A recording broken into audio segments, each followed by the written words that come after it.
اور میں نے آپ سے شاید پہلے بھی کہا تھا کہ ایک کارٹون جو ہم نے دیکھا تھا بس کے اندر بیٹھ کر ہم جب آ رہے تھے, نظر پڑ رہی تھی, اس کے اندر حضرت ابراہیم علیہ السلام, حضرت اسماعیل علیہ السلام کو معاذ اللہ کارٹون بنایا گیا تھا, کارٹون, اور وہ اس میں بے پردہ عورتیں دکھائی گئی. اب اس میں بھی کارٹون کے اندر بھی چہرے کو بلوٹ کیا جا رہا ہے, تو ہاتھ وغیرہ جو پاؤں وغیرہ, ارے نبی ہے نا, نبی کی پیر کی جوتی بھی ہمارے لیے محترم ہے, وہ بھی اس کی بھی عزت ہے ہمارے لیے. اس کے پیر, اس کے جوتی کے نیچے کی جو دھول ہے نا, دھول, اس کی بھی عزت ہے ہمارے نزدیک, اس کی بھی قدر ہے. اور تم سمجھ رہے ہو کہ ہم نے ہاتھ خالی چہرہ بلوٹ کر دیا, یہ کر دیا تو ہم گناہوں سے بری ہو گئے. آج کارٹون حدیثیں سنا رہے ہیں, آج کارٹون آ رہے ٹی وی کے پرو, کارٹون حدیثیں سنا رہے ہیں. آپ کیا کہیں گے؟ پہلے کا وقت تھا کہ امام مالک رحمۃ اللہ تعالی علیہ سے جب کوئی مسئلہ پوچھا جاتا تو آپ پوچھتے کہ مسئلہ پوچھنا ہے یا حدیث بھی سننی ہے. اگر سامنے والا کہتا کہ مجھے حدیث بھی سننی ہے تو آپ اس کے لیے کپڑے زیبتن کرتے, نئے کپڑے پہنتے یا عطر لگاتے, اس کے لیے اہتمام کرتے, اور اہتمام کرنے کے بعد جا کر حدیث مبارکہ سناتے تھے. یہ ادب تھا حدیث کا.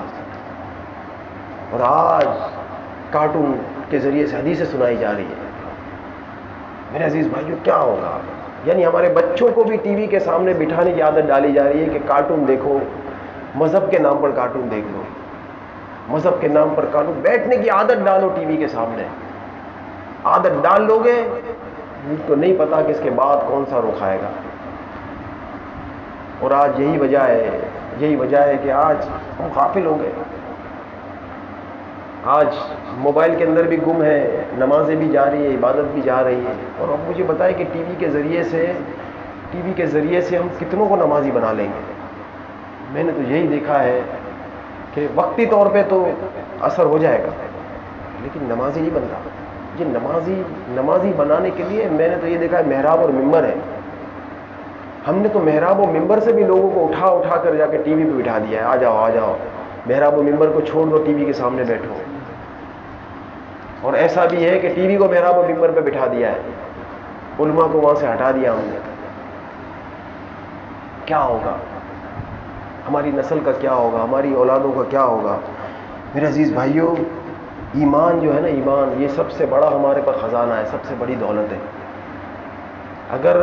اگر یہ کسی کا لٹ گیا, کسی کا برباد ہو گیا, تو حقیقت میں وہ برباد ہو گیا. اگر ایک شخص کی دولت چلی جاتی ہے, سب کچھ چلا جاتا ہے, اس کا گھر جل جاتا ہے, دولت جل جاتی ہے, بیوی بچے چھوڑ کے چلے جاتے ہیں, وہ شخص تو برباد ہوا. لیکن اس سے بڑا برباد ہونے والا وہ شخص ہے کہ جس کا ایمان چلا جائے. لیکن آج ہمیں ایمان کی کتنے لوگ ہیں جو اپنے ایمان کی فکر کرتے ہیں, ایمان کو سلامت رکھنے کی فکر کرتے ہیں. آج تو ہم نے وہ راستہ ڈھونڈ لیا, ہم ان سازشوں کا شکار ہو گئے. یقین مانیں, ہمارے بڑے لوگ شکار ہو گئے. ہمارے جو بڑے تھے وہ شکار ہو چکے ہیں, اور انہوں نے ٹی وی پر لوگوں کو بٹھانے کی عادت ڈالی ہے. دعوت دی جاتی ہے, بیٹھو تو صحیح, میرا پروگرام آئے گا فلاں ٹائم پہ. لکھا ہوتا ہے, بعض دفعہ میں دیکھتا ہوں نا, مولانا صاحب کی تصویر بھی لگی ہوتی ہے پین فلیکس کے اوپر, اور ساتھ میں لکھا ہوتا ہے کہ حضرت کا بیان آئے گا اتنے بجے. میں نام نہیں لے رہا ہوں, بڑے بڑے شخصیات ہیں, ان کے نام ہوں گے, تصویریں آئے گی, ٹائمنگ آئیں گے کہ آپ دیکھو اس وقت بیٹھ کے.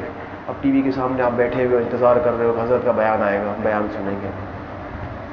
اب کتنے لوگ بیان سنتے ہیں, یہ الگ بیٹر ہے کہ سنتے ہیں کہ نہیں سنتے ہیں. اس کے ساتھ ساتھ پھر کیا کیا سنتے ہیں, اس کے ساتھ کیا کیا دیکھتے ہیں, وہ الگ میٹر ہے. ہم نے آخر بیٹھنے کی عادت ڈالی کیوں؟ دیکھیں, اللہ کے حبیب صلی اللہ علیہ وسلم نے جب تصویر کا منع کیا نا, حکمت تھی, وجوہات تھی. آج اگر ہم اسی پر ڈٹے رہتے تو آج یہ نوبت نہ آتی, آج یہ فلمیں نہ بنتی, آج یہ ڈرامے نہ بنتے. ہم احتجاج کرتے اس کے اوپر. اب تو احتجاج بھی نہیں ہے, اب تو احتجاج بھی نہیں ہو رہا. بڑے مزے سے دیکھی جا رہی ہے, اور پوچھا جاتا ہے سوال کہ اس کو دیکھنا کیسا, اس کو دیکھنا کیسا. اب یہ سوال پوچھا جاتا ہے. ہمارے مزاج بھی بدل گئے, ہمارے اندر وہ جو خون تھا نا وہ سرد پڑ گیا ہے, وہ ٹھنڈا ہو گیا ہے. میرے عزیز بھائیوں، بڑا مطلب مشکل وقت ہے، بڑا تکلیف کا وقت ہے. اگر اس کو نہ روکا گیا تو آگے بربادی دکھتی ہے. کچھ نہیں ہے. آج یقین مانے، آج یہ جو میں کہہ رہا ہوں، شاید ہو سکتا ہے کہ کچھ سالوں کے بعد آپ کہیں گے کہ یار ٹھیک کہا تھا.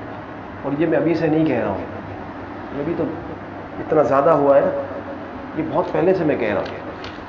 یہ باتیں جو ہے نا بہت پہلے سے میں نشاندہی کرتا رہا کہ دیکھو یہ ہو جائے گا، دیکھو یہ ہو جائے گا. انہوں نے تیار رکھی ہوئی ہے فلمیں، دیکھو انہوں نے تیار رکھی ہوئی ہے. مر جاؤ گے، پھنس جاؤ گے، مقابلہ نہیں کر سکو گے ان کے ساتھ. اس کا بائیک آؤٹ رکھو، ٹی وی کا بائیک آؤٹ رکھو، بچ کے رہو. اسے حرام سمجھو اور ہے ہی حرام، اس سے دور رہو، لوگوں کو بچاؤ. تو اگر دیکھنے والا بھی پھر دیکھے گا تو گناہ سمجھ کر دیکھے گا، سمجھے گا کہ میں گناہ کر رہا ہوں. اور جس کو گناہ کا یہ احساس نہیں تو کیا توبہ کرے گا؟ جو اپنے جرم کو مانتا ہوگا وہی توبہ کرے گا، اور جو اپنے جرم کو نہیں مانتا تو وہ کیا توبہ کرے گا، کیا معافی مانگے گا؟ ہم نے تو اس کو جرم ہی نہیں سمجھا نا بیٹا. دیکھو یہ تو ثواب کا کام ہے. ہم نے اس کو ثواب بنا دیا ہے کہ ٹی وی کے سامنے بیٹھ کر دینی پروگرام دیکھنا، بیان سننا، یہ سب ثواب کے کام ہیں. ابھی پچھلے دنوں کچھ ایک تصویر میری نظروں کے سامنے سے گزری، اس میں حضرت یوسف علیہ السلام کا قصہ. سمجھ گیا کہ اس کے پیچھے اب کیا ہوگا. میں نے تو نہیں دیکھا لیکن ایک اندازہ تو تھا. ایسے بہت سے آتے ہیں، آپ لوگ بھی اسی دنیا میں رہتے ہو اور پتہ نہیں کیا کیا موبائل کے اندر تو پتہ نہیں کیا کیا چل رہا ہوتا ہے. ابھی موبائل کی دنیا میں ہے، نہ جانے یہ کب ٹی وی کی دنیا میں بھی آ جائے. اور کچھ بھی نہیں ہے تو یہ جیب کا سنیما تو ہے ہی، جیب میں تو ہے ہی. حاجی صاحب مجھے ایک مثال دیتے تھے اور آج میری سمجھ میں بھی آتا ہے. حاجی صاحب کہتے تھے کہ ایک طوائف جو تھی نا، طوائف ہے، ان کے کوٹھوں پر لوگوں نے جانا چھوڑ دیا. لوگوں نے جانا چھوڑ دیا، کم ہو گئے لوگ، تعداد کم ہو گئی. تو ان لوگوں نے کیا اہتمام کیا کہ کسی عالم صاحب کا بیان اپنے علاقے میں رکھوا دیا. اب وہ بیان جب رکھا گیا تو وہ لوگوں نے ان طوائفوں سے کہا یہ تم نے کیا کیا کہ یہ یہاں پر یہ بیان ہوگا، سب کچھ ہوگا، تو یہ تو جتنے لوگ آ رہے ہیں ان کو بھی یہ تو سب کے دماغ بدل دیں گے، ذہن بدل دیں گے. تم نے یہ کیا کیا؟ چھوڑو ان کو، آنے تو دو یہاں تک. جب یہ ہمارے محلے میں آئیں گے، اتنے سارے لوگ آئیں گے تو کچھ کی نظر ہم پر بھی تو پڑے گی نا، ہماری طرف بھی تو ہوگا، تو کچھ ہماری طرف بھی آ جائیں گے. سمجھ رہے ہیں؟ یہی حال ہے کہ ٹی وی کے اوپر جب یہ مذہب کے نام پر ہوں گے تو کچھ پھر دوسرے بھی تو سب کچھ سلسلے شروع ہو جائیں گے، سب کچھ دیکھیں گے. کتنے لوگ دیکھیں گے؟ آ کر بیٹھے تو صحیح، بیٹھنے والے تو بنے. تو میرے عزیز بھائیو، یہ شیطان نے ایک بڑا اچھا سا، یہ جو ہے نا، جو بھی میں نے بیان میں بھی کہا کہ بڑا جدید انداز میں اس کو مزین کر کے، خوبصورت انداز میں، ہم جدت پسند لوگ ہیں، ہم نئے لوگ ہیں، نئی تہذیب کے لوگ ہیں، یہ پرانے لوگ ہیں، یہ ابھی تک پرانی باتیں کرتے ہیں. ہم جدید لوگ ہیں، جدید دور ہے، اس کے تقاضے ہیں.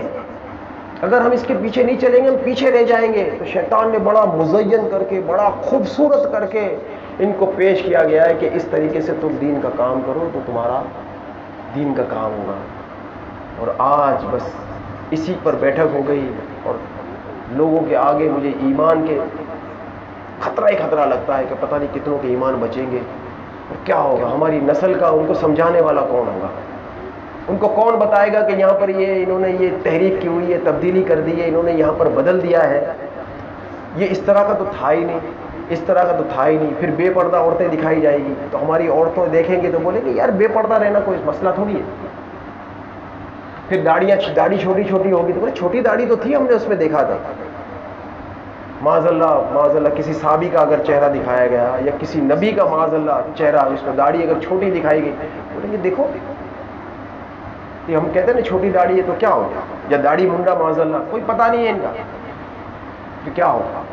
میں گیا تھا ایک ہاسپٹل ہے یہاں پر، میں نام نہیں لے رہا، انگریزوں کا ہاسپٹل ہے. وہاں سے جب گئے تو ان کے وہ تصویریں بنی ہوئی تھی بڑی بڑی، اس میں حضرت عیسیٰ علیہ السلام کی بھی تصویر بناتے ہیں. تو اس میں تصویر میں نے دیکھا، مجھے یاد پڑتا ہے کہ اس میں تصویر میں داڑھی چھوٹی چھوٹی داڑھی کر کے انہوں نے پیش کیا تھا۔ تو یہی جب یہ یہود و نصارہ جب یہ بنائیں گے، فلمیں بنائیں گے، سب کچھ کریں گے، تو کون سی تصویر پیش کریں گے، کون سا رخ پیش کریں گے ہم؟ اور ہماری نسلیں یہی سمجھے گی کہ یہی ہے، اسی طرح کا مطلب جو ہے نا، داڑھی اسی طرح کی رکھی جاتی ہے، داڑھی اسی طرح کی ہونی چاہیے، عورتوں کو اسی طرح سے بے پردہ رہنا چاہیے معاذ اللہ۔ اللہ تعالیٰ سے دعا ہے کہ اللہ تعالیٰ ہمیں ان سے بچائے، ہمارے ایمان کو سلامت رکھے، ہماری نسلوں کے ایمان کو سلامت رکھے، اور جو یہ لوگ کر رہے ہیں اللہ تعالیٰ انہیں توبہ کی توفیق دے، اور اس وار سے بچنے کی توفیق دے، اور ان سازشوں سے بچنے کی توفیق دے کہ یہ یہود و نصارہ کی ایک بہت بڑی سازش ہے کہ مسلمان قوم کو ٹی وی کے سامنے بٹھایا جائے، موبائل کے سامنے بٹھایا جائے، اس کی عادت ڈالی جائے، اور اس میں کون کتنا کردار ادا کر رہا ہے بٹھانے کے، اس کو خود سمجھ لینا چاہیے۔ اور آگے جب لوگوں کے ایمان برباد ہوں گے تو اس کے اندر ان کا اپنا کیا ہوگا۔ اللہ سے دعا ہے کہ اللہ تعالیٰ عمل کی توفیق عطا فرمائے۔ آمین آمین آمین بجاہ نبی الامین صلی اللہ تعالی علیہ وسلم۔